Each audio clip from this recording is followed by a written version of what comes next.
பகவானுக்கு அணிவிக்கப்படக்கூடிய அந்த ஆபரணங்கள் அனைத்தும் நான் சொல்லக்கூடிய இந்த ஒரு கோவிலில் இருக்கும். எந்த கோவில் அப்படின்னா, பெருநாடில் இருக்கக்கூடிய பெருநாடு ஐயப்பன் கோவில்.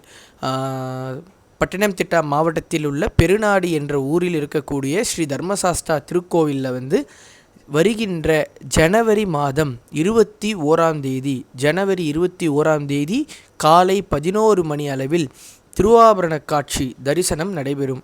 அதாவது பகவானுக்கு அணிவிக்கப்படக்கூடிய அந்த ஆபரணங்கள் எல்லாமே பெருநாட்டில் இருக்கக்கூடிய தர்மசாஸ்தா கோவிலுக்கு அந்த சன்னிதானத்துக்கு வெளியே பார்த்தோன்னா இந்த கோப்பு காட்சி இப்போ வைக்கிறேன் பாருங்கள். எக்ஸாம்பிள் இதே மாதிரி தான் வெளியே வச்சு பகவானுக்கு வைக்கக்கூடிய அந்த முகங்கள், அதுக்கப்புறமேட்டு 2 கத்தி மற்றும் பூரணா புஷ்கலா தேவி, அப்புறம் தங்க புலி, தங்க யானை, வில்வ மாலை, தங்கத்தால் செய்யப்பட்ட வில்வ மாலை, தாமர மாலை போன்ற நவரத்ன மாலைகள் அனைத்தும் பக்தர்களுக்கு தரிசனத்திற்காக வைக்கப்படுகிறது. எதனால் இது பெருநாட்டில் வைக்கிறாங்க அப்படின்னு பார்த்தோன்னா இதுக்கு ஒரு வரலாறு இருக்குது. என்ன வரலாறு அப்படின்னா, சபரிமலையில் பகவானுக்கு கோவில் அங்கே கட்டிகிட்ருக்காங்க. அந்த கட்டக்கூடிய நேரத்தில் சபரிமலை தோன்றுவதற்கு முன் பெருநாட்டில் உள்ள ஸ்ரீ தர்மசாஸ்தா கோவிலில் தான் ஃபஸ்ட்டு ஐயப்பனை பிரதிஷ்டை பண்ணுறாங்க.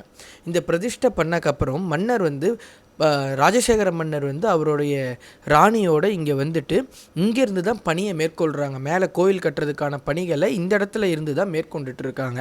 அதன் காரணத்தினால அங்கேயே ஃபஸ்ட்டு பகவானை பிரதிஷ்டை செஞ்சுட்டு அதுக்கப்புறம் தான் சபரிமலையில் பகவானை பிரதிஷ்டை செய்கிறாங்க. அப்போ இந்த கீழே இருக்கக்கூடிய பெருநாட்டில் இருக்கக்கூடிய தர்மசாஸ்தா கோவிலை என்னன்னு சொல்லுவாங்கன்னா, பெண்களின் சபரிமலை அப்படின்னு அழைக்கப்படுவாங்க. ஏன்னா லேடிஸ் எல்லோருமே இங்கே அலோடு.